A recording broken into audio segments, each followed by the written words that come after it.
Welcome to the Whitetail Advantage Podcast with your host, Brett Bovin. Thank you for tuning in and enjoy the show.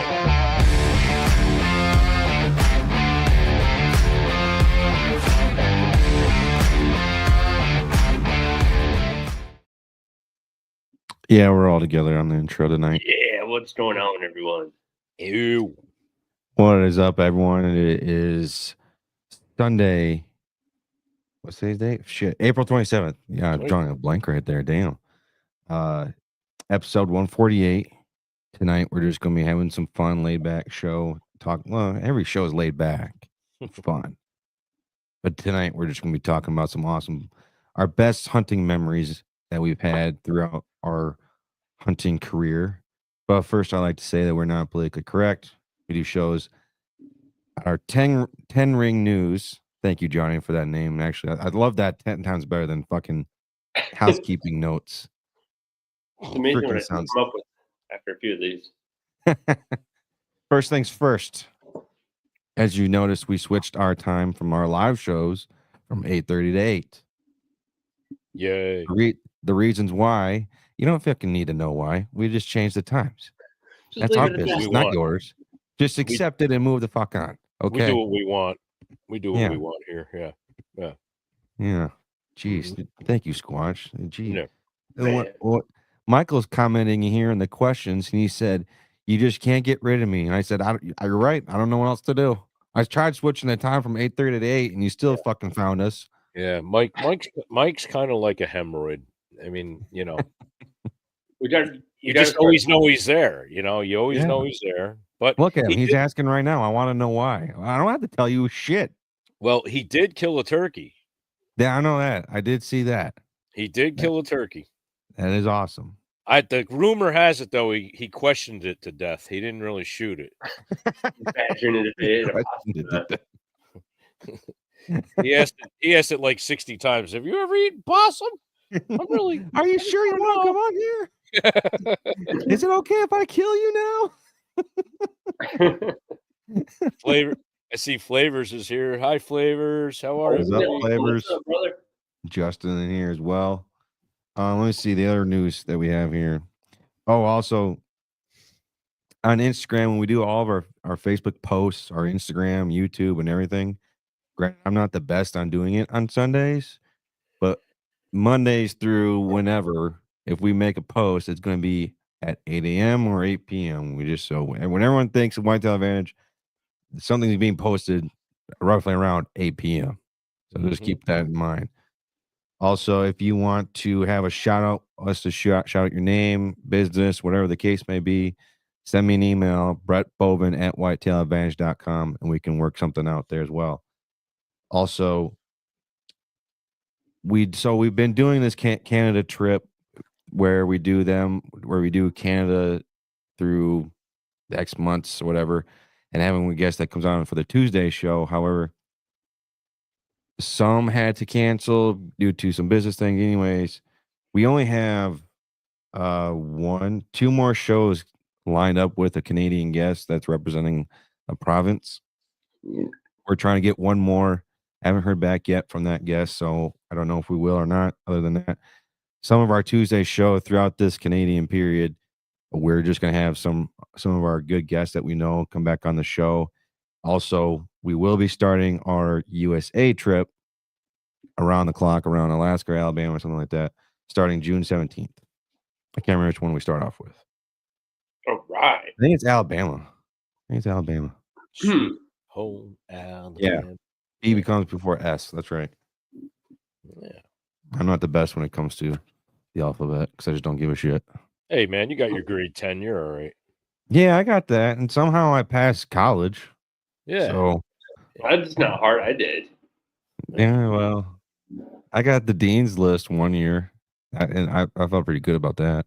You stole it. I majored in principal's office for like most of my career. Not much has changed. I'm always in trouble doing something. So, Yeah. Well, how are you guys doing? How you guys have a good weekend? I know I was busy this weekend. Yes. Yeah. Doing better. Over the slight little crappy cold I had, and allergy mix in that was with it. So feeling a little better. I missed you guys the other day when I didn't get on the show, but I would have just been sitting here hacking and coughing and having to hit the mute button every 3 seconds. So It's okay. You weren't missed. I don't blame you. I mean, I don't even miss myself half the time. So. Whack master. Master whacker, that's more like it.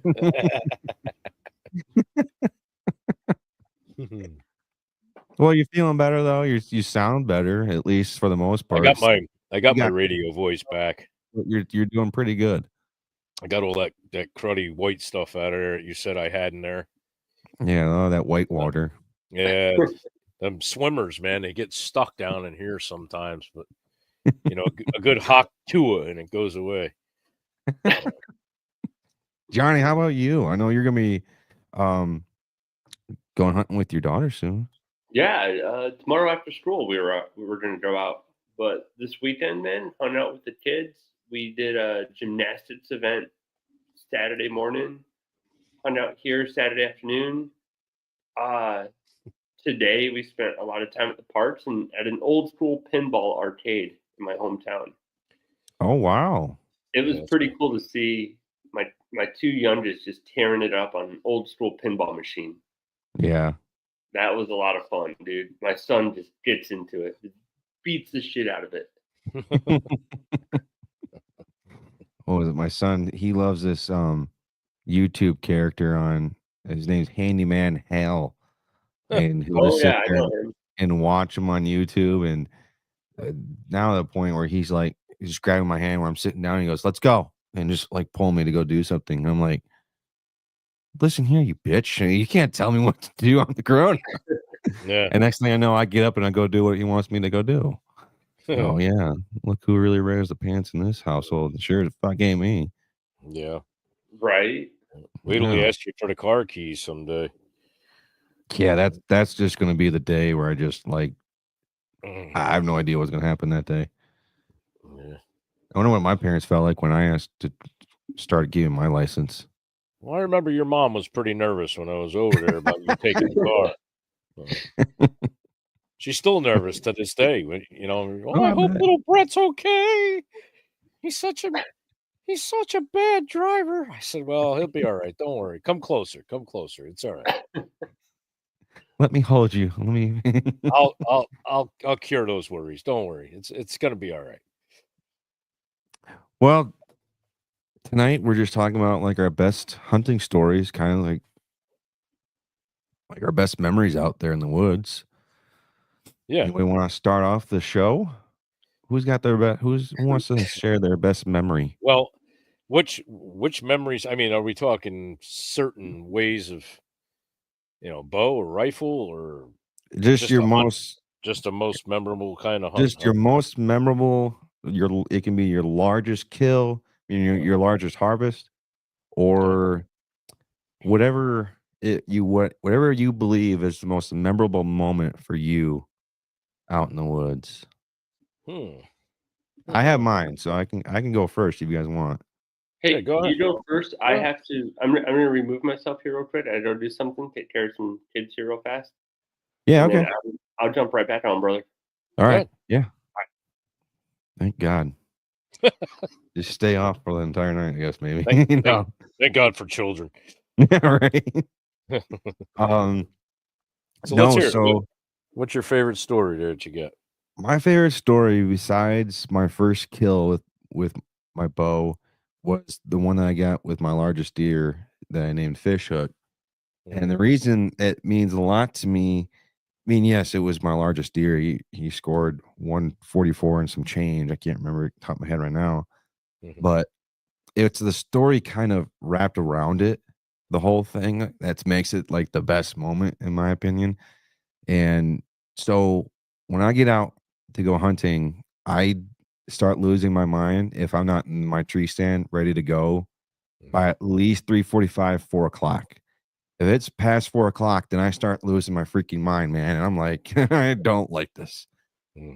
And so my dad and I were walking out to our area, and we're talking about like, well, I'm gonna hunt here. And he's like, well, I don't want to hunt there. If you're gonna be hunting over there, I said, fuck it. I don't give a shit. Just go hunt over there because it's November 3rd right now, so it should tell you that. So it's prime start of the rut beginning to happen here and there. Yep. And as we're walking out, we hear this giant deer right next to the trail get up and just run off. And we're like, what the fuck was that? Mm-hmm. It was huge. Couldn't tell if it was a buck or a doe, but I just knew that thing was massive. It's the way it sounded. Yeah. So we're getting up into our stand. It's about 4:15, 4:30 at the latest at this point. Well, when I finally get all situated. So I don't see much happening till about 5:00, 5:15, whatever the case may be. And I see this little fawn run from the east to the west, and she came right underneath my stand. And then two little shit fucks, these little 4-pointers, come chasing after her. And I'm like, man, I've never seen a fawn like that, or a doe that young being chased by bucks. I was like, that's a first for me. So about 15, 30 minutes later, roughly, I text my dad. I was like, yeah, I had this happening. This just ran through me. And as I had my phone, I hear more coming. So I put it in my pocket. Mm-hmm. As I'm putting my phone in my pocket, I hear it vibrate like ding, ding, ding, ding, like I just got a text message. I'm like, fuck, I'll get to that later. And this 8-pointer came in. I was like, ooh, that'd be a nice one to shoot. Well, let me take this back real quick. Back in October 18th or something like that, I shot my biggest deer to date at that time back in October. And I had my photos of this deer called Fishhook that I really wanted to get after the most. So after I shot that deer, I was like, yeah, I'm like, I'm done. I'm not shooting anything else other than Fishhook if I get the chance. Yeah. So I already had one buck in the freezer. Now my goal is after a Fishhook. That nice 8-pointer came in. I would have shot him easily, but I said, nope. I set it in my mind. I'm not shooting another deer unless it's Fishhook. And that 8-pointer came through. I look back up. I hear something else, and all I see is an ass and some antlers right by this tree. That's all I could see. And I'm like, ooh, that looks like a nice buck. Yeah.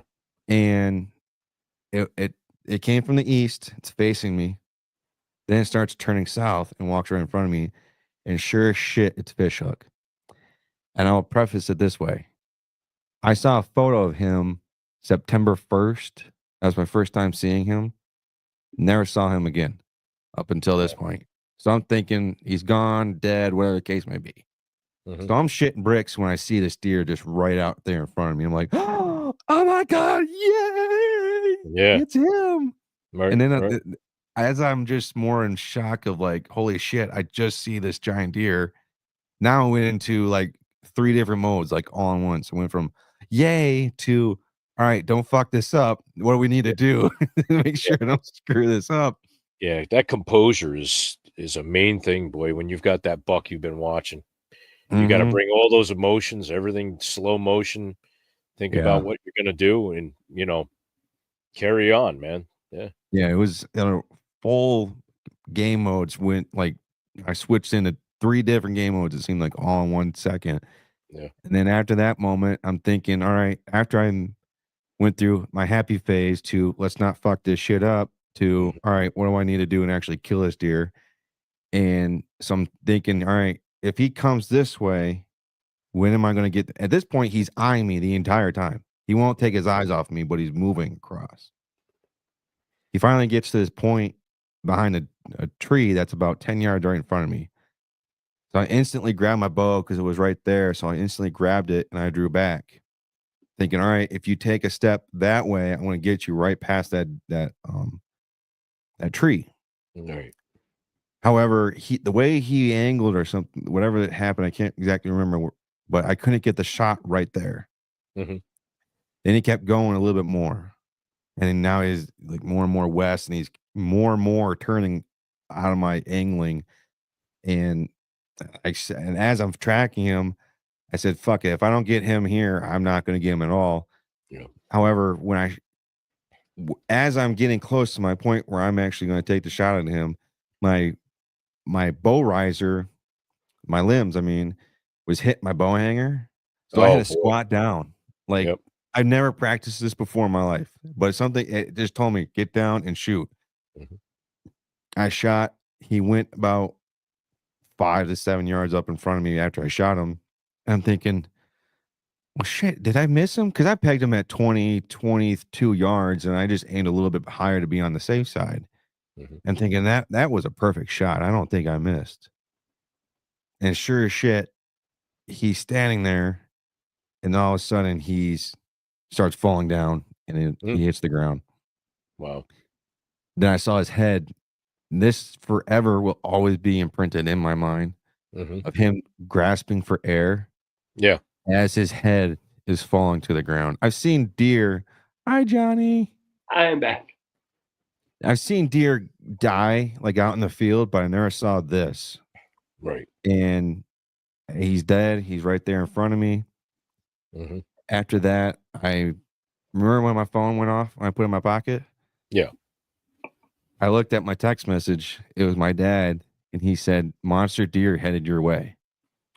Yeah. And I'm like, oh shit. Because my dad's hunting 200 yards to the east of me. Yeah. Yep. And I mean, to the west of me, I'm sorry. And I called him up and I said, I just shot fish hook. That was that monster deer that you just shot. And he goes, no, you didn't. You're fucking with me. This and that. I said, no, I'm not. He's fucking alive right there in front of me. And he goes, no, you're not. I'm like, I'm serious. And he goes, well, what do you want to do? I'm like, well, usually I like to wait, but he's dead. So we can do what we want, basically. So he said, all right, let's get down. Let's meet up at this point. We get there. So we meet up. And then we're asking, like, well, what do we want to do? You want to go up to the house and drop off our shit and come back? Or you want to go see him now and then come do it? How do you want? What do you want to do? I said, screw it. Let's just go back there. I'll see him right there. Because there's about 15 minutes of light left. It was just getting to dark. As we're walking back in there and we're cresting this hill, I hear 4 deer right in his area that he died at just jump up and vanish and run away. And my heart sank instantly, like, did he magically become a zombie and get back up and live? Yeah, right. Freaking out, feeling, man. Yeah. And I'm like, oh wait, no, he's still there. So it was then we see him and we're hugging it out. We're happy. I can't believe I just shot my biggest deer ever. And the fact that I only saw one photo of him going into that season was amazing. And then so a little bit more backstory about this. Like I said, my dad didn't want to hunt in his stand because that deer came right across him. And when my dad heard something snap when he was hunting, he looked down and fish hook was just staring at him and he couldn't get a shot off. And then once he could get a shot off, he was still eyeballing him, but he couldn't move because it would jump him and scare him. Then he ran off into me, and then I was able to harvest him. And then I had come to find out I shot him in November. In December, we're hanging out at my parents' house, and we're looking, and my wife catches, because my parents found a couple of pair of sheds the year before, and roughly about the same area out in a cornfield where I shot him. And my wife was like, well, aren't those fish hook sheds? I said, no, they're not. And then I look at him like, no fucking way. These are fish hooks, matching pair there. And we've had them for a year, not even knowing. We're happy that we found a pair. Yeah. And because you're not going to find a pair of balls between my legs. And so we're just amazed by that. And then like a week later after that, so I'm going through 2 years old of camera footage that was back in like 2018 or something like that. Fish hook, I found the very first photo I saw of him again was in 2018, 2 years before I shot him. Yeah. Right there in front of my stand in the exact same spot. So it's just more of like everything that's surrounding it and everything that I put the pieces together after the fact of shooting him. And I was like, wow, I didn't know this, or I didn't see this happening, or I come to think of it, like, it's just all these things that happened after the fact was just like, holy shit. Like, how I many had times more did that experience with this deer than I freaking thought. Like he was always there, and I just never really knew about it. I'm thinking Mhm. this was my first year seeing him, and he's been here for 2 to 3 years. And then I text my neighbor like, "Do you have any photos of this deer?" And the guy said, "Yeah, let me look." And 2 days later, he sends me a couple pictures of him. And he goes, "Yeah, here he is, right there in front of our one of our fields." And I was just, man, I was just like, "Holy shit, man!" That's to think that he was there and I wasn't even aware about it. That's kind of how like, many? You wonder how many times he was like so close to you that you just never knew it, never seen it. yeah, that's what I always wondering. Like, man, like I almost hunted that day that I took that when I saw that photo of him on Halloween. I almost hunted that Halloween. But I went to go do something else with, like, the girlfriend, like, my wife girlfriend at the time. We went to go do Oh yeah, something you with better clarify that one. yeah, so, so we went to go do something, I think, that Halloween, that's why I couldn't go, and, but I wanted to hunt it that Halloween because I knew it'd be a special night for it, and sure as shit it was, but I'm glad I didn't because it made fish look a little bit bigger. Well, that deer was definitely a homeboy because he hung around there for a while for you. So, Yeah, it's good you got an area that even though you do get some pressure that buck still hung out there. So, and you got a crack at him, which was good. So, yeah, it's and, like, cool. the fact that, like, I never practiced that type of shot before.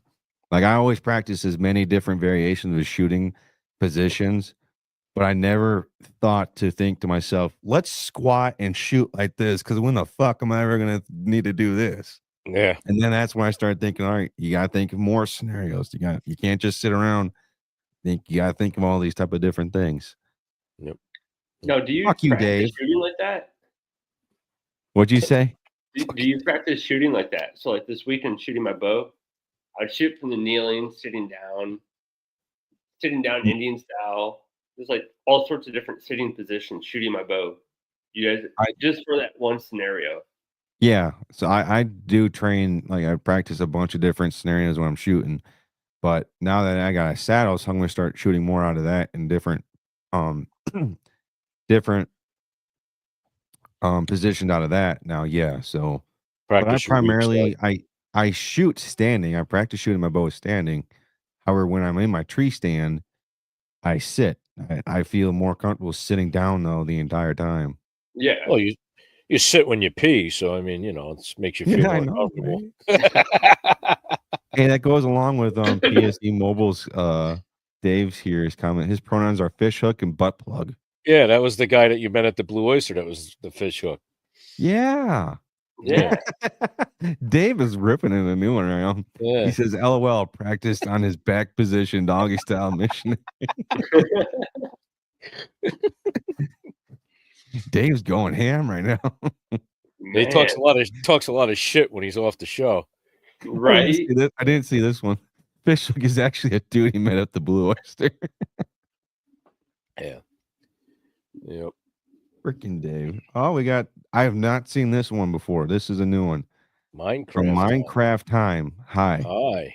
What is up, Minecraft Time? Minecraft. Yeah, I haven't Sounds seen that name. sounds freaky. Yeah, Minecraft. sounds like a I new one. Minecraft Time. I might Brett, know did you who see that my is. messages before in this thread? Oh, about turkey hunting? Yeah, there's a reason why. I'm not going to get into it on the show. Who's that? Michael again? Yeah, Michael is making a joke that I bailed on hunting this morning. Yeah. Yeah. Well, I yeah, think it's I might okay. know. And, hey, actually, I was gonna shoot the freaking gun because I didn't get the bow set up in time for turkey hunting because that came around on me quick. So Dave's gonna be letting me borrow his gun, Yeah. and I'm looking forward to that. Hopefully, we can make it work either this weekend or next weekend, if not both. Yeah. And I don't know what it is, but like all last week, I swear I got something like dirt in my eye, in my whole bottom of my eye. It's already screwed up, but Even it with made it worse. that extra lid? Yeah, I know. How the Yeah. hell do you get dirt in that eye with that extra lid? There's no way. I got dirt on the under part, Oh so it my was god. swollen on the bottom of it. So Oh, my eyelid on the top already sags down. So yeah. imagine with this swollen bottom lid, I basically couldn't see on my eye worth of shit. Have you ever thought about maybe just getting skin added to the other eye to make them equal? No, my plan is to do like a foreskin operation and chop some of the skin off on the eye. You think they'll let you keep it? Do you think they'll let you keep it? I hope. That'd be kind of sick. That'd be awesome, I'll- man. Like your kids' friends come over, you're like, hey, you want to see the skin off my eye? Here, you show it to them. They'll be like, I don't run out of the house. No, when my daughter's boyfriend comes home, you're like, hey, you want to know something? This is what I stole from my ex-boyfriend because he pissed me off. Now try and test me this time. Minecraft commented a loading. Yeah, so sign. that's actually my oldest who's watching the show right now. Yeah, Oh, I'll tell you my really? kids about the show. Yeah. Okay. Wow. You've got like children all over the place. No kidding. Oh. Piercing with extra foreskin will help keep skin off the site. It also doubles as a rain parka. This is cool. I haven't seen this name before. Nighthawk. John, let's see that hand tattoo. I've got that one right there, and that's my newest one right there. The Warhead. Warhead Arrow Company. Mm. So yeah. I hope Jason's paying your royalties for Hey, that. something just walked there. You just had a Am I ghost go past Hey, am you. I seeing ghosts? Yeah. Yeah. All right. So who wants to go next with the old hunting stories here? No, I might as well here. Go So ahead. Yeah. my favorite hunting story doesn't involve anything that I killed a deer with, or I didn't kill the deer. My daughter, Hannah, my oldest, she's actually has the show on right now. When she was 4 years old, I took her out for the Liberty Hunt or the youth hunt, and we had just moved back I had just retired from Army. I had just got back up to Michigan, and I took her out for a hunt. And Nighthawk, John has a kid in Watertown. Nope. But no, so I take her out hunting. It's her first year. She's 4 years old, and I had an 870 Magnum, and that's what I was going to use. And I had her sitting in the chair. We had a little ground blind set up, and this giant doe came out of nowhere. And I was like, I'm like tapping her. I'm like, Hannah, like there's a deer right there. She's like, yep. I'm like, do you want to shoot it? She's like, no. And I'm like, are you sure? Because that's a really nice sized doe. She's like, no, like not even phased. Like, no, that's a deer. Cool. So no. And then that doe like just runs off. And I'm looking, and this nice 7-point comes out. And she's like, I want that one. I'm like, that's my girl. All right. 4 years old, dude. I have the 870 and a lead sled. I'm like, all right, just all you gotta do is put the crosshairs right behind the shoulder, just like I showed you. Dude, one shot, she hits that butt front end just drops and dozes, right? That deer's not even like on the ground yet, and she's already out the back of the blind, like running up to it. I'm like, all the chaos. I'm like, stop. Like, hold on. I'm like grabbing her, watching the deer, see where it goes. Man, that thing made it like maybe 12, 13 yards and just dead. Dude, she was out there on top of it, just so excited. Yeah, it's bed now. Yeah. Morgan, bed. Yeah, there she is, the ghost. Go to bed. Go to bed, Morgan. Go to bed. Kids. You know, my daughter, not to cut you off, but my daughter, I tell her it's bedtime and she's silly. Well, the sun is still out. It's light time. I said, yes, but this isn't the fall anymore. It's fucking 8 o'clock, 9 o'clock at night. It's time for bed. So Yeah. she hates. Then she'll always say, bed. well, Daddy, Oh. the sun is still out. Oh, absolutely. Yeah. And with it being so light out, it's just like, all right, 7:30 bedtime, or we had to start getting ready for bed. It's like, man, there's still like 4 hours of daylight left. But yeah, it sucks so bad. Nice. But yeah, that's getting out there and watching my 4-year-old daughter drop a buck. And more importantly, she passed up a doe to drop a buck. And then we've gone out hunting pretty much every year, at least a couple times since then. And last year, she was like, Dad, can I hunt on my own? And she was 12. And I was like, well, yeah, I guess. So I was teaching her how to use a climber. Mm. She got like 6 feet off the ground, and she's like, "This is good." I'm like, "All right, cool." She had her crossbow up there and everything. And dude, I couldn't do it. I had to I was hunting like probably like 20 yards away, just like watching her. And she's sitting there, this like perfect hunter, like just quiet, little movements, just watching everything. Like, man, that is awesome. And of course, I'm just a wreck, like watching her. I'm like, what is she doing? What is she doing? But no, it's really cool to be able to raise, a daughter who's really into hunting and fishing. And I'm fortunate enough to have 2 daughters who are both huge into hunting and fishing. My oldest is going to be 13. My youngest daughter's just turned 8. So it's a lot of fun, man. Yeah. Yeah, I'm looking forward to the day where, however, my daughter right now, she doesn't eat anything. So she'll only eat like cereal and toast and like mac and cheese, maybe. Mm. So getting her to eat food is hard, but yet my parents can make her try Guatemala and all this other bullshit that I don't even want to eat. And she'll try new shit for them, but not for me. Yeah. Anyways, every time I get the deer or I see deer out in the yard, I'm like, oh, you got like 6 more months, you got 5 more months, you got 4 more months left, and then it's game on, bitches. And she goes, Yeah. no, you can't shoot my deer, they're my friends. Yeah. And then I'll bring a deer up and like from the hunting woods, because I'm not going to hunt the deer here in my backyard. That's just cheating. But I'm hoping I get her in the woods. I think I will. If not, I see her more as a fisherman, if anything. Mm-hmm.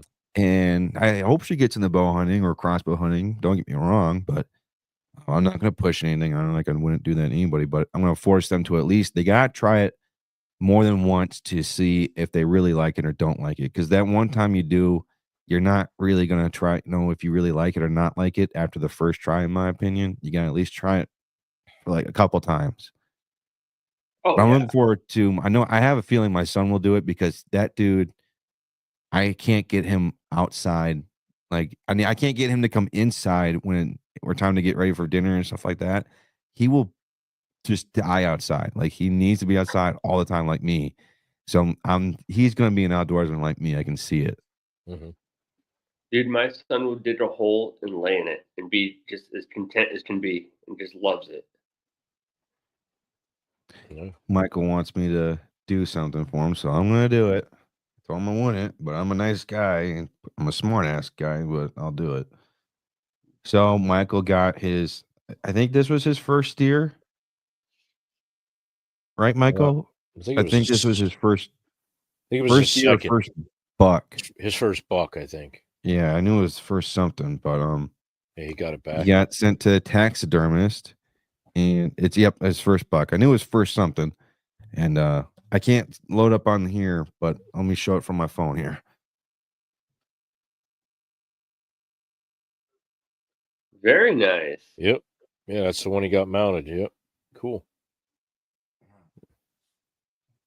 When I saw it first, I was instantly thinking Rudolph the Red-Nosed Reindeer. I Just thought it 'cause was the way that the talking photo- deer from Walmart. You know, the one you push the button. Yeah, I was thinking about that just because I thought the it was photo, that the one. way it was positioned. Oh. Yeah. Oh, No, but shit. that's amazing. Yeah, I got mine. My first deer, we did a European mount on my first deer. What'd you guys do for yours? Oh, first buck. My first deer Oh, was a man. buck. I did a cap on mine. Oh yeah. I just put the skull cap and did that. And then I did that for the first few. I don't have any Euro mounts. And then, I mean, I got skull caps all over the place. And then my big buck I got 2 years ago, I got full shoulder mount. Yeah. Well, yeah, I love European mounts. So the only time that I will do like a shoulder mount is if it like scores a certain point over. Like I don't know if I'll ever do it like for a button buck or a spike buck. I might do it. But I love European mounts. I love the look of them. I just think they're freaking badass. That's just my opinion on it, and at least on how I'm going to operate mainly for the most part. they're not as big a dust collector in the house either. I mean, I got the big boy over there and got the other big guy downstairs, and I got another small 8 over on the wall over here. But you can, I'll get out of the way. You can see the 2 European. Those were 2 mountain bucks that I shot. That's the ones that are in that picture from the intro. They were in the back of my truck with my dogs. Is that a basketball? No, this is a hat. It's just 2 hats sitting on it. Oh, because the way it was positioned, it looked like it was something holding a basketball. It's 2 hats on top of each other on my reloading bench. But, just like you like 2 guys on top of you. Hey, listen, 3's even better. You know, the older I get, you know, it is what it is anymore. So, you know, you'll find out when we go camping soon enough. Now, are you coming down for the Indiana trip, Squatch? I'm gonna try, brother. I hope I can. All right. Get all this shit together and get out there. I really want to go. We leave the 10th. Yeah. I'm gonna try it. Like I said, I'm hoping everything falls into place. I can get everything together. I mean, it's a little bit of a drive, but you know, we'll see. I got to get out with the camper yet. The places that I want to go aren't open yet. They don't open until the middle of May, so you know, I'm trying, but yeah, you know, I want to be used to having that thing and how everything works and all that, but I'll figure it out quick. I figure out stuff fast anyway. So, oh, for sure. Yeah. But, so, what's your story? There's so many, man. I mean, it's hard to pick. It really is because everything's memorable about hunting. I've told a few, I think it wasn't too long ago. I told you the miracle buck that came back. That was, yeah, you told us that story. That was a great story. I told you that story with the buck coming back and, you know, how God works miracles with that. I mean, I'm an old man. There's a lot that's happened to me in my life as far as super memorable hunts. There's just so many. I mean, incredible things that I've seen and done. I mean, it's hard to pick one, man. But okay, I have a question for you then, Squatch. Yeah. What is that one hunt or that one event where you could never live down? So, for instance, right, I started bow hunting, and I'm practicing with my bow and everything like that. I'm feeling pretty confident. My very first hunt, like I have a spot where I hunt. It's like a no-skill kill. It's a horse pasture. There's always deer. I was like, oh, this is going to be a great spot for me just to go out and shoot a deer, right? Yeah. And I did out there, and the lady's like, you can shoot all the does you want, just no bucks. I'm like, okay, no problem. Now, at this point, I was probably 31. I'd never killed a deer with my bow, right? So I go out there, and I'm walking on the side of this woods along this mowed path. I mean, there's houses all around, and this beautiful 8-point just comes walking right out, right? I'm like, oh, I know she said not to shoot a buck, but this is a gorgeous deer. So, dude, I had my quiver full of arrows. I think I had 6 arrows. First drawback, first arrow, right over the top. Well, not even right over it, like 3 feet over. Oh, man, I dropped down. Another arrow, right over. Another arrow, right over. My 4th arrow, under. 5th arrow, under. I'm like, oh, my. And the deer is just standing there. Like, he may have been 25, maybe 30 yards max. Dude, I'm using every single pin on my sight. I'm just like shaking and nervous. Every single arrow I shot missed it completely, like not even close to it. And I'm standing underneath the tree, like using that for cover. And I'm like, I have no arrows and I have to walk out there. Dude, I walk out to probably like maybe 15 yards from this deer, and it just walks off. Like, I was laughing to myself. I'm like, this deer was probably suicidal. He just like saw a hunter and wanted to end it. But yeah, every single shot I took was either way over or way under. And I was just like, oh my God. Like I was laughing at myself for missing, because I knew like I would never miss again. Or if I'm going to miss, there's going to be a reason behind it. It's not going to be because I went all season or all preseason without picking up a bow and shooting it. So, I mean, I go out there, I shoot now constantly.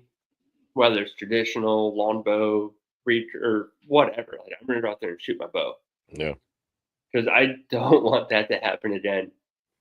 That was like one of my memorable, like, funny oh shit moments right there. Yeah. Can I I ask- think. Oh, go ahead. Go ahead, Brett. It's just kind of a quick question because something he said reminded me. I wanted to ask this. Do you guys have a tradition that you do? I mean, we all have traditions that we generally do when it comes to hunting, but when it comes to October 1st, is there something that you have to do on that day or something you do like as a ritual type of deal? Like, for instance, for me, October 1st, I always have to take that completely day off because I want to hunt from sun up to sundown. This Yep. year I can't because I spent all my time into our Indiana trip. So this is going to be my first year where I don't do that. If I can find another day where I can cancel and do it on that day, I'm going to do it. So that's the first one I do. The second one is I have to find a turkey Feather. either at one Remember- point walking in or out. Yeah, I remember you Other than saying that. that, I just have a bad feeling I'm just not going to have a best season. Yeah. But I have to hunt in that stand. There's one stand in particular that I'll do. I don't give a shit, whatever, because it's going to be 80 degrees most likely. But every first day of the hunting season, I'm going to sit in that particular stand on that particular area of the woods. I don't give a shit if I see anything or not. That's just what I do, Mhm. and I have fun because it's opening day, and it's the best feeling. I'm just happy I'm in my stand, being able to hunt. If I don't get anything, don't get me wrong, I'd love to shoot and be done on the first day. That's one of my dreams to do. But I also love to enjoy the hunting season as it comes. That's just what I do. That's just one of my things. I always, when it's an opening day, whether it's bow or rifle, everybody who I'm in contact with. So like, my Instagram people, you guys, my family, close friends, I usually say an opening day prayer, bless everybody first off to be safe and, to get their trophies, what they're after. It's just something I feel obligated to do because it just kind of, I think when somebody reads that, maybe you're just sitting there out in the dark and that text pops up, it just grounds you. It just makes you sit and think for a second and go, huh, that's pretty cool. Somebody's thinking about me and hoping for my good fortune, not just, hey, good luck. It's more personal, I think. I think, it's a good thing to do. And I try to always make it a habit. I mean, when we had our tight knit hunting group, it was uncle and my good buddy next door and my cousin and my brother and everybody and my dad. If we went out, I mean, we just did that group circle prayer and then, we hit the woods. That was it's an old tradition. And now that circle's opened up a little bit and people aren't that close by anymore, or we don't hunt together anymore as much, I still make that circle, but it's a huge circle now. It's everybody that I come in contact with and it's just one of those things. I just feel like I got to do it. I think if I pray for people and I treat people with respect in the way that you're hoping that they do well, I think everything will come back on you too. So I like that a lot. I really like that a lot. Thanks, man. I'm an all day guy. I usually hit the woods opening morning at like 4, so like way earlier than is needed. So I'll get to the stand, or I'll saddle hunt, get to the tree, and I sit from sun up to sundown. I have a backpack with me. I have actually a folded flag with me that I always carry on all my hunts. Doesn't matter if it's my first, last, or middle of the season hunt.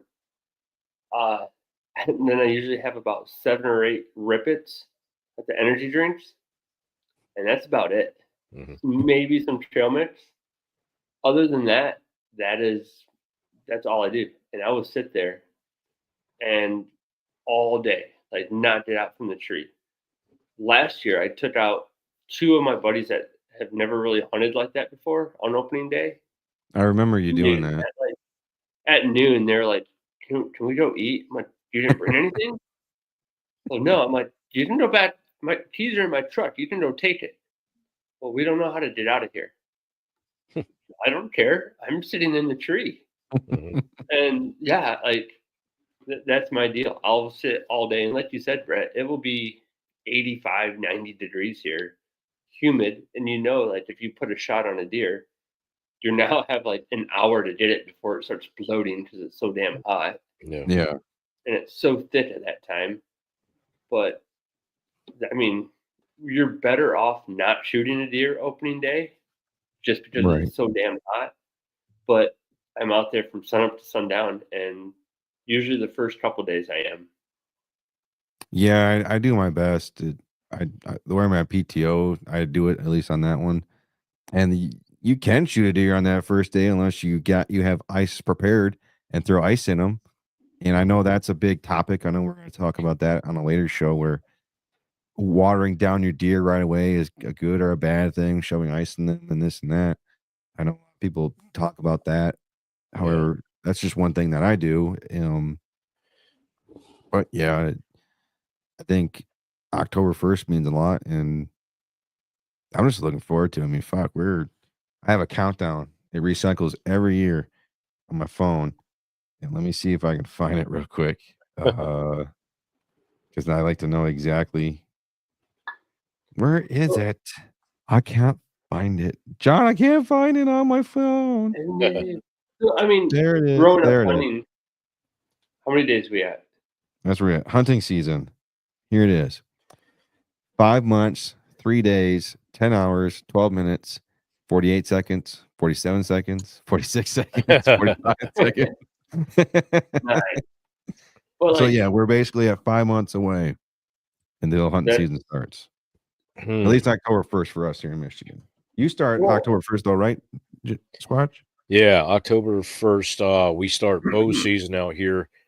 But we do start hunting before that. They have September early season for bear here. And, I do get out to try to go after the early bear stuff. And, yeah, it's a lot of fun. I do have a story. Oh shit, yeah. What's your story? No, I mean, I was trying, it's like you got to go through the data banks and, it's my RAM capacity is like, full. So looks like Michael, can we answers this question? Yep. I don't know it real quick. He's asking, is there a place you guys recommend to buy turkey calls from? Yeah, at your mom's house. no, that's just a gobble. Well, Mike, I mean, I don't know what's going on with Lewis. I mean, I don't know what happened with his deal with his calls. His high-no calls were really good. I love them. I'm going to use them again this year.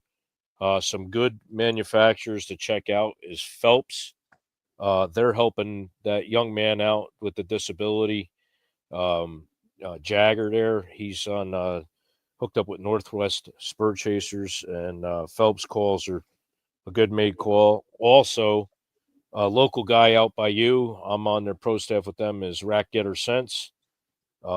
Fantastic diaphragm calls and stuff. You can hit him up. But that's just a few, to try out, check out. It's not so much how they sound, or how you make them sound, I should say. It's more or less the cadence of what they're used to hearing in a certain signal, the way it's broke down. And it also has to do with the frequency of that call, what that Tom wants to hear. Rack Getter.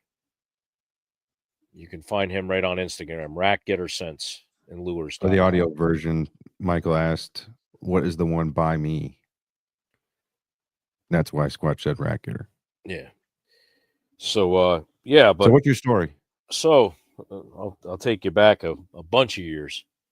My good buddy Brian, his real name is Brian, but I have a cousin Brian too.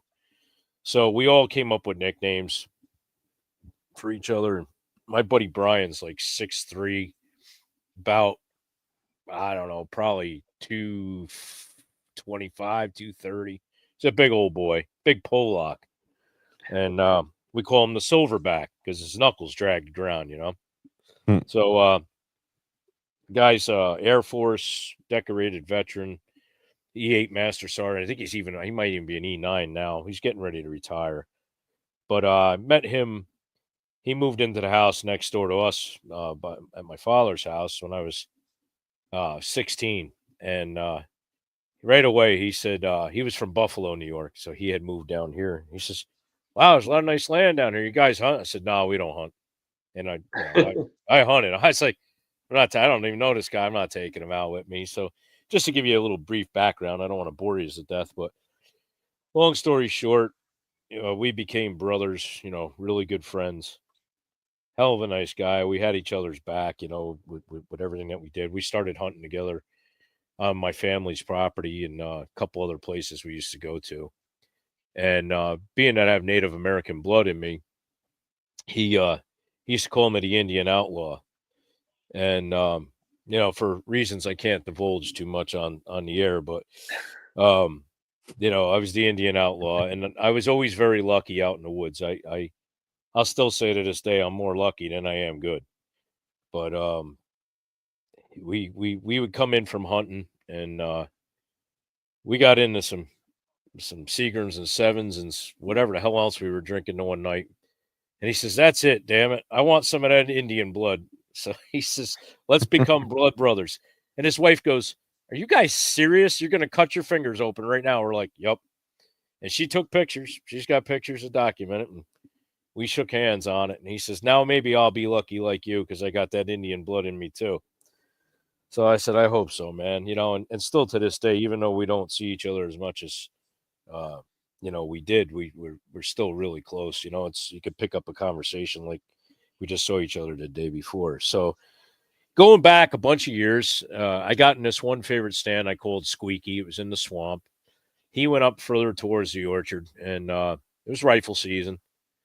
And I hit the rattle bag. I did some grunt calls, and I had this 9-pointer come in on a dead run. And as he went by, I just started rattling shots off with my 35. And I seen him stumble. He flipped over. He got up. He took off. I shot again. And I was like, damn it, why did I shoot at a running deer? I should have stopped him, But you get in a moment, and I was young, It's like, well, this gun don't let me down. I'm sure I hit him pretty good. So we didn't have cell phones back then. So we were using this cheap Radio Shack walkie-talkies, and it's like, hey, what'd you get? I'm like, dude, that buck came in. It was 9-pointer. He's like, oh, wow, cool. Did you get him? I said, I don't know, man. Come down here. And he comes down, and I see femur bone all over the ground, and there's just blood everywhere. I'm like, oh, my gosh, I had to kill him, So we start walking around the property, and the deer jumps up, takes off. I'm like, oh, no, here we go. He's heading over where I live. They have the adjoining property to my grandparents is a paintball game place. So they got like 300 acres where they play paintball war games over there. Well, they didn't get going usually till about 9, 10 o'clock in the morning because a lot of people drive up from the city and, they come to this place to play war, and it takes them guys a while to get up here and get going and then get them all organized into teams and whatever and whatnot. We helped them get into the town. We used to store their stuff at our place. So we were good friends when they were our neighbors. They didn't have a problem with me going in on the property, just they didn't want you there when they were playing. Well, where does Mr. 9-pointer decide to go? Over there. So I'm like, well, I'm going to get my deer. And he's like, yeah, I don't blame you, man. I said, well, they ain't playing yet. So we walk up through this thicket, and that buck stands up. And I rattle 2 more shots out of him, out of my 35. I see him list over. He crashes. He gets up, and he's running. I looked at my neighbor. I'm like, dude, are these things made of Kevlar or something? Because I don't know how this deer's even going. There's blood everywhere. I'm killing him. Well, all of a sudden, here comes a guy on a quad flying over the hill. Hey, you guys can't be in here. You were playing a thing. I said, you know who I am. And he goes, oh, are you after a deer or something, man? I'm like, yeah. He's like, all right, man, we'll keep the guys out of the field for now. I'm like, all right, thanks. So my buddy looks at me. He's like, Jesus, does everybody know you? I'm like, yeah, pretty much. I'm like, well, they know us from helping them out. So I said, we got a problem, man. He goes, what? I said, I ain't got no more bullets. I only had 5 in the gun, and my backpack's up in the tree. He goes, well, I got my 270. I'm like, well, you're going to have to shoot it. So the deer is going south from where we were. And it's funny because the property that I take care of now, that's where this buck is going. And there's a lake right there. So I hear a set of brakes slam on the road. You know, you can hear the tires squealing. And we just get out to the road. And this guy's just sitting there and he's like, hey, are you guys chasing a big buck? I'm like, yeah. He goes, oh, he went down by the lake. I said, here, man, hold my gun. I hand the guy my third. I don't even know him. I go, hold my gun. I said, you're not going to drive off with it, are you? He's like, no, I want to see how this goes down. I'm like, hold my gun. I got to go in this thick shit. So I told my buddy, Brian, I says, listen, I said, you go up through the edge of the thicket. I said, he's going to bed down in there. I said, I'll work my way in there. It's thick as hell and all thorny, but I'll get in and go in there. I said, if he comes out, I said, shoot him till he's dead. All right, man. Give me a couple minutes to get over there. I was like, all right. So we still had the walkie-talkies. So he goes, I'm here. I said, all right, man, I'm going to start pushing. Well, I got in there and I heard all holy hell break loose in the thicket. And I saw the bed where this buck had laid down. It was full of blood. So I said, he's coming. I'm yelling to him. I hear, boom.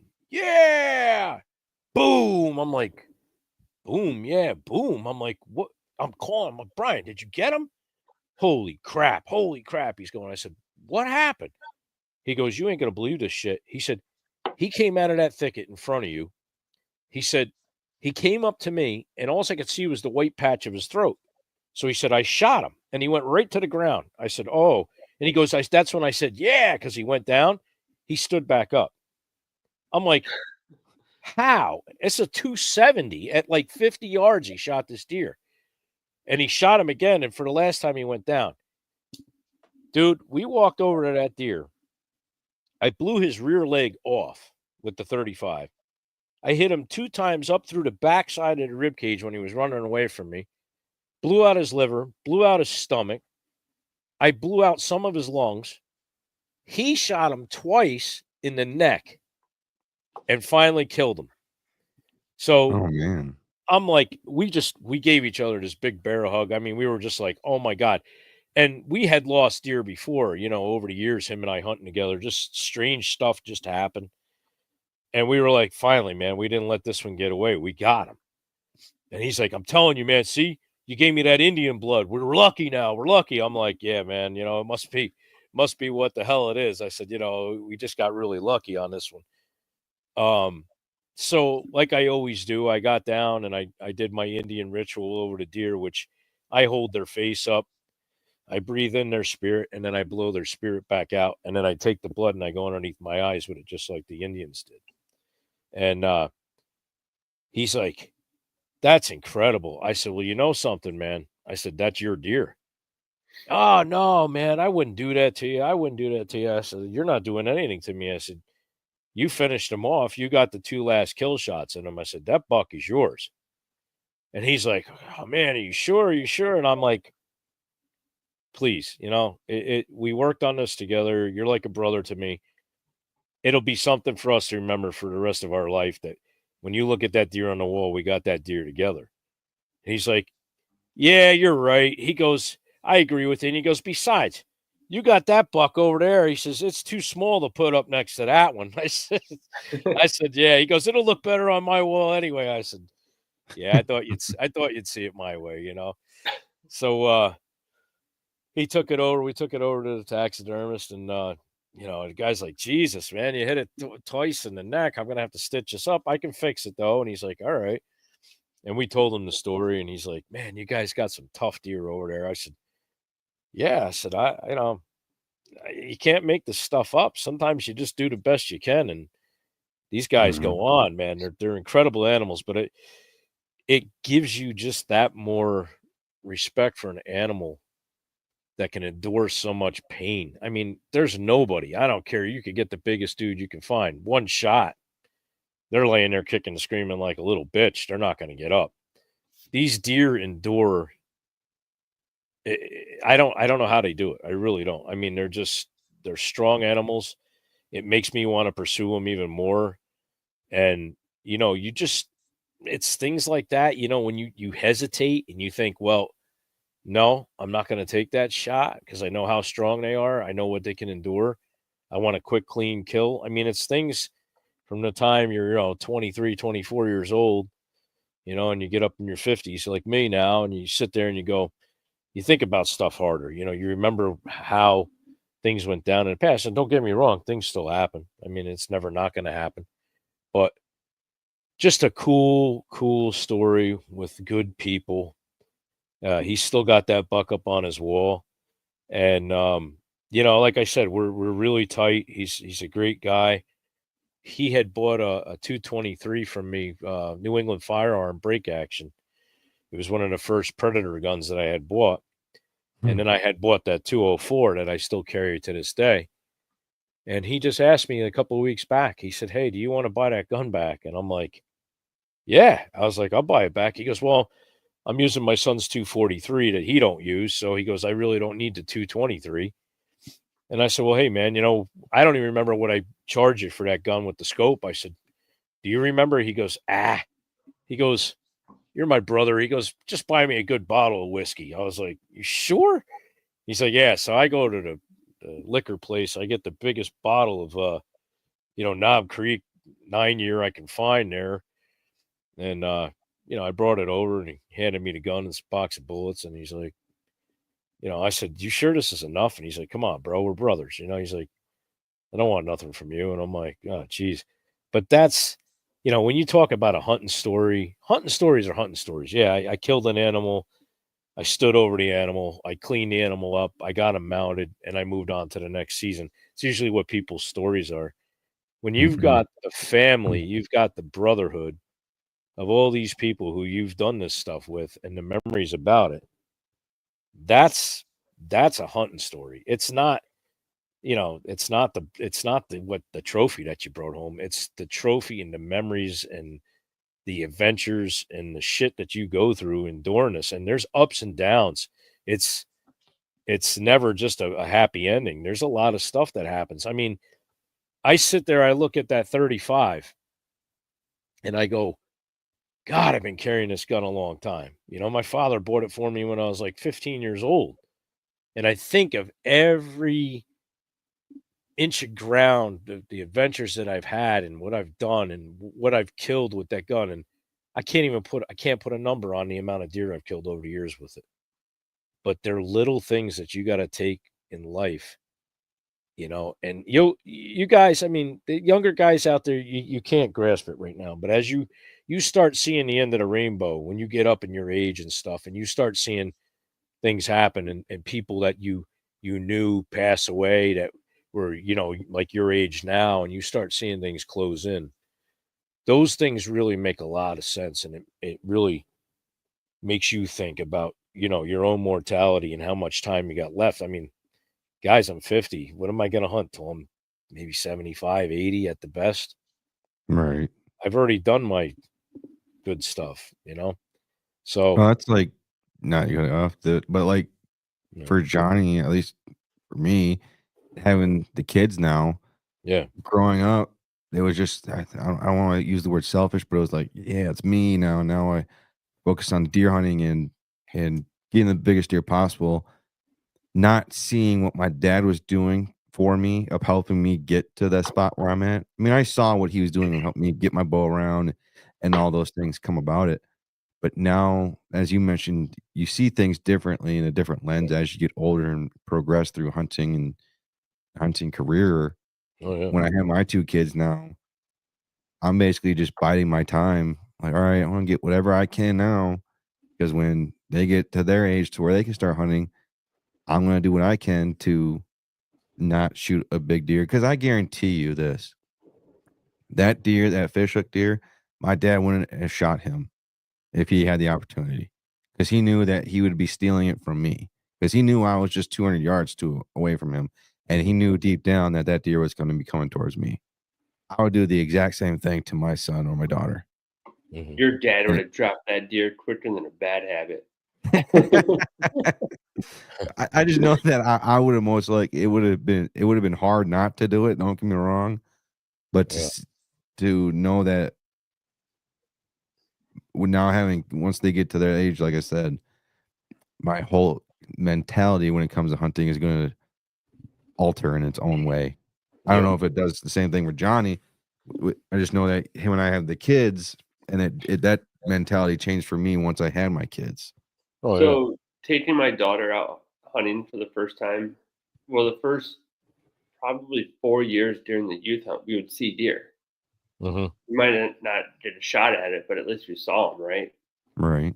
The first year that we went out that weekend and she didn't see a deer, she's like, "Oh my God, this is so boring." I'm like, the first 4 years have been a complete fluke. Like your first year you shot a deer, the second year you shot a deer, the third year you saw a deer that you almost shot. Like it doesn't happen all the time. Like it took me forever. So but now now she still goes out and she realizes now that I'm not gonna see something every single time. But yeah, if I can get my daughter onto a deer, I'm gonna let her take it every single chance. Yeah. Mm-hmm. Yeah. Well, I don't have kids, but I got a boy that I call my son. His name's Corey.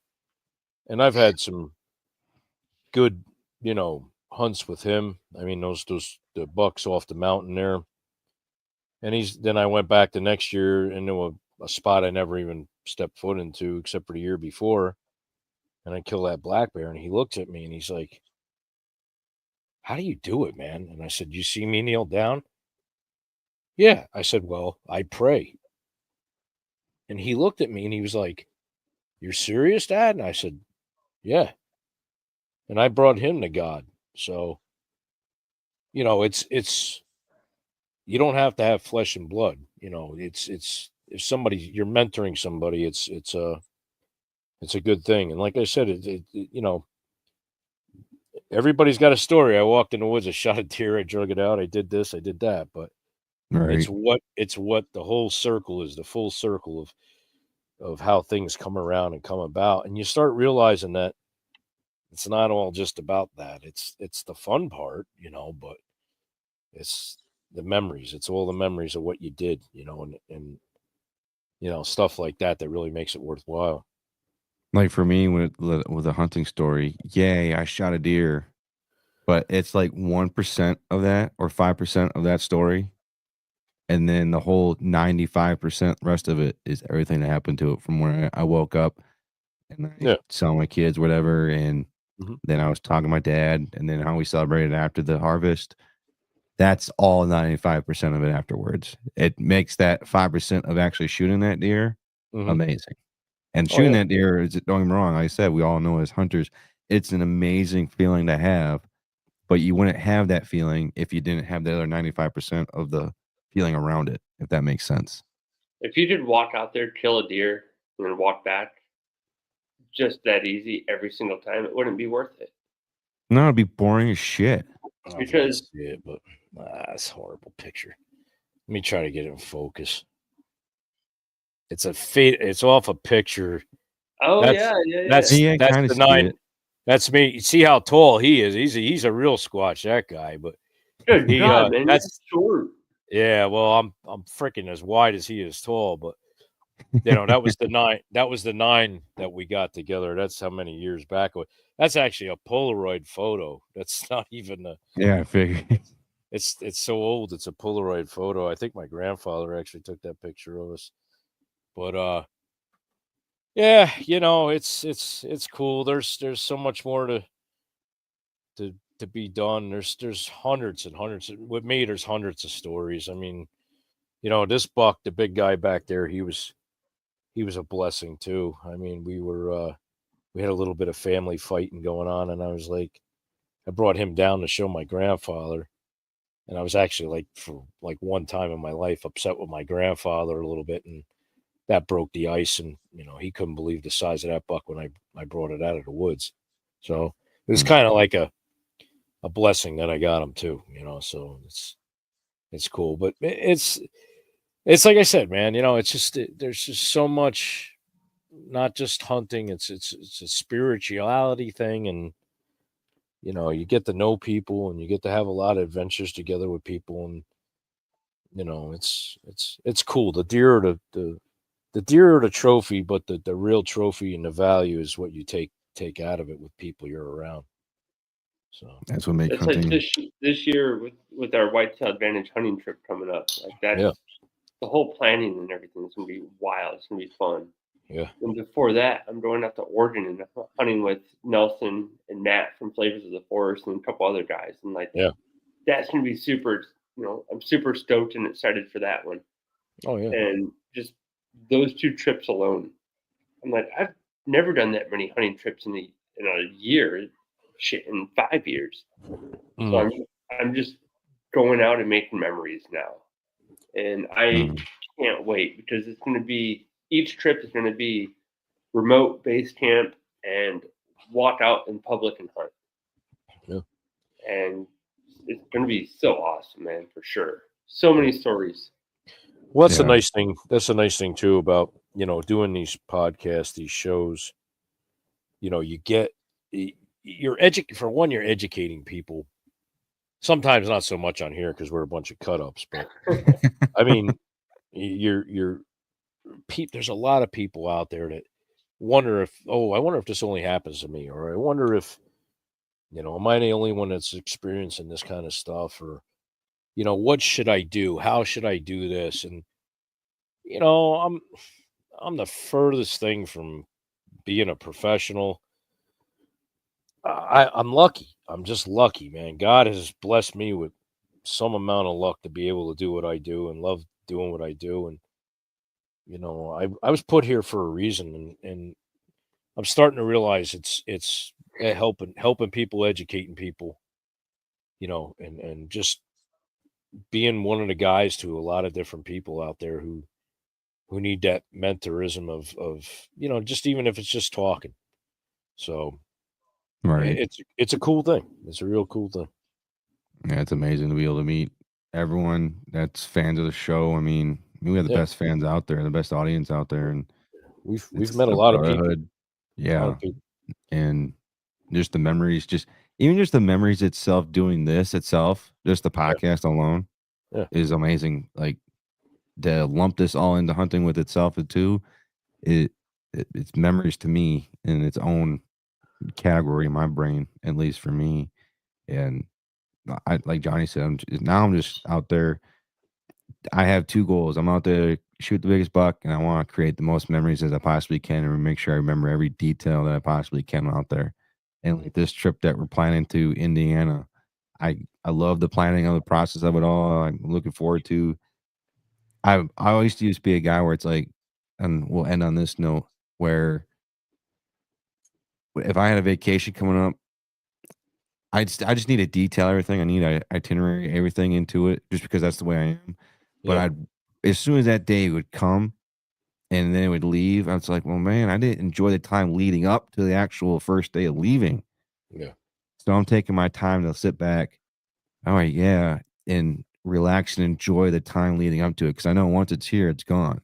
Yeah, we're gonna have more hunting trips. Don't get me wrong. Well, hopefully, but this first trip for me, it's my first out of state hunt. To be able to do it with my brothers is going to be an amazing thing, and so I'm trying to cherish this moment in the planning process of it before it actually happens. Yeah. Dude, I am so the opposite because like we leave October 10th. I will pack my stuff October 10th. I'm like, oh crap, we're leaving in the morning or whatever. I'll just throw everything together, go in it, and just like grab my ruck and head to the truck. That's how I was when we went to every single spring break. Like, kids were all packed up, ready to go. I'm like, I'll do it in the morning. As you time to like, ah, shit, I need to leave in an hour. Yeah. But like, I have zero plans, and that would drive my ex just fucking crazy, dude. Mm. She's like, well, what do you want to do? I don't know. We'll figure it out on the road. Let's just go. Like, so this last trip I took to Oregon for scouting. Dude, we're driving down. I'm like, all right, well, where do I scout? And Nelson, the guy I was riding with from Flavors of the Forest, said, oh, look, there's an elk trail right there. I'm like, stop the car. I'll get out here. He's like, are you serious? I'm like, yeah. Dude, I have no idea where I'm at. I have my phone. I have Onyx, but there's no service out there. And he's like, what do you want? I'm like, I'm just going to follow this trail up and see what I can find. He's like, well, when do you want me to pick you up? I'm like, I know where you live. I'll walk. Yeah. And he's like, what? And yeah, dude, you get out, shut the door, just walk into the mountains. And dude, I did up to the top of the first one, and I'm like, dude, I am smoked. Like, this is no joke. And I got back from that trip, and I'm like, all right, I have to get into shape. Dude, I'm in decent shape, but man, it's gonna kick my ass out there. I know it. Yeah. I just picked up a new ruck. I was talking to Alan Ritter. Yep. And we were talking back and forth, and he got me hooked up with a ruck, so I'm going to try that out, and we're gonna start walking around with some weight on my shoulders and figure it out. Yeah. That's awesome, man. Yeah. Yeah. Well, guys, I enjoyed tonight's convo, like the young kids say. I'm sure they say something different now, but I had fun. I like talking about this type of shit. Like I said, after we talked about our what was it on last week's show, where we talked about our first memory or something like that. Yeah. Do more type of shows like this, and I have like a it, guest man. planned for today. I think I do want to talk more about these type of things. I like these conversations. I think we need to have more of them. Oh, absolutely. It's not all about killing those 190, 200 class deer. It's about the planning, the brotherhood, the fun times, the bullshitting around the campfire, the shooting of the spikes. It's kind of like a bio night on the guys on Whitetail, you know. I mean, Exactly. People get to learn a little bit more about us. A little behind the scenes. And then I'm sure one night we'll have a show where we talk about just the mistakes that we made. I mean, that's how you learn we'll and have grow like from 100 shows on that. Yeah, I know. We could take like 10,000 shows just from one. We could do a whole season. Yeah. In the month of August, we talked about all of our mistakes. Tune in every night. We learned we fucked up, so you don't have to, maybe. Mistakes of the Whitetail Advantage guys, the new mini-series on YouTube. Oh, my God. Well, Johnny, how can people find you? You can check me out here every Sunday and Tuesday. We're here. 8 o'clock is our new time. Or go find me on Instagram, Johnny Nitro Night or Nitro Outdoors. I'm there. So watch. You guys know the deal. 8 p.m. Sundays and Tuesdays on the Whitetail Advantage. You can also catch me on the Boondocks Garden State Outdoorsman podcast with Frankie Mastika, Mike Nitre. Great bunch of guys putting out some good content too. And you can find me on Instagram under the title Outdoors More and Squatch. And you can find me on YouTube doing stupid shit like shooting woodchucks. And, we got some turkey season starting up, so hopefully we'll get some videos of that. But try to make the channel grow a little more and, support the old Squatch out there. I love seeing the comments and stuff. So thanks, everybody. Well, everyone, that's going to conclude an episode of the Whitetail Advantage Podcast. I want to say thank you to everyone that's gathered around the electron campfire with us tonight. Now, if the show made you laugh, made you think, gave you a new perspective, please hit that like and subscribe button. If you're listening to this on the audio version, please give us that 5-star rating and give us feedback on the show. Give us feedback in general. That's what we like to do here. We like to improve.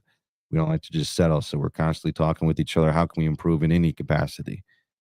Now, the audio versions of our podcast do get released every Monday and Wednesday at 5 a.m. If you want to be a guest on our live show or you want someone from the team to be a guest on your next episode, feel free to head to our website, whitetailadvantage.com, and submit your request through there. You can do everything on our website, or you can just kind of reach out to us on our social media platforms. If you're messaging Whitetail Advantage itself, you're messaging me. I don't know that controls it all. However, if you're email, message Johnny, Squatch, Dave, everything's set up for them on the page on the website as well. Don't forget about that.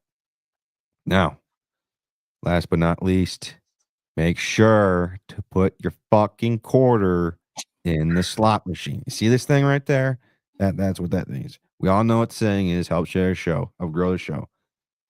So I'll say this one more time. Put your fucking quarter in the slot machine. I want to say thank you to all the OGs that have been doing it. You guys fucking rock. But we have people that watch the show that aren't subscribers and don't like on the show and don't share the show. So I'm kind of calling you out. Help share the show. Grow the show. Put your fucking quarter in the slot machine. Don't make me say the F word even more. Jeez. If you guys help us out and follow the show, DM us and I'll send you Brett's personal phone number. I'll take that deal. Fuck it. I don't care. Watch next morning. I'm getting like 20,000 text messages. Hey, what's up? Hey, what's up? I'm gonna be at Shador Sanders. Yeah. Well, good night, everyone. We'll see everyone on Tuesday with our guest, Eddie.